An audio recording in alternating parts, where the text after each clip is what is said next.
Kung iniisip mo magpa-hearing test here at Manila Hearing Aid pero natatakot ka, this video is for you. Paano ginagawa at anong dapat mong i-expect?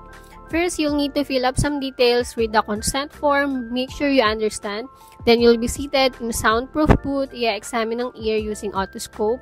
Wala lang kang video nun pero very quick lang siya. May headphone na isusuot, may mga ipaparinig na beeps magkabilang ear with various frequencies and volumes. Kapag may narinig ka, just press the button. Ganyan lang ginagawa for pure tone audiometry.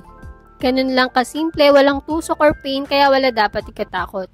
Next is sinatawag na masking na ginagawa kapag mas malakas ang pangdinig ng isang ear kaysa sa kabila.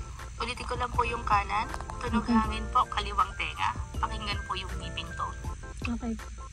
Medyo challenging ito for me pero dahil dito nasisiguro nila na accurate at tama ang resulta ng hearing test each ear separately. Next is speech audiometry. You listen to and repeat words at different volume para malaman kung gaano ka nakakaintindi ng words. Bani. Ngayon. Dao. Kinamitan din ako ng maliit na device sa likod ng ear na ang tawag ay bone conductor. Kung saan na-check nila if gumagana ba ng maayos ang inner ear. Unlike the regular headphone test na dumadaan pa sa ear canal, itong bone conduction ay diretso sa buto.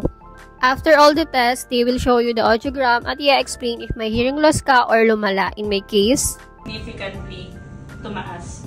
Okay? So, from moderately severe, naging severe na siya ngayon, ma'am, itong kanang tenga. audiologist said possible naka-affect na kagagaling lang ng kanang tenga ko sa ear discharge dahil sa sipon ko. So, she advised me na magpa-check muna ulit sa ENT. Ayun din yung ma-advise ko sa inyo, make sure na dry ang ear bago kayo magpa-hearing test. Huwag mahiyang magpa-check, awareness is better than guessing. Love your ears, listen while you can.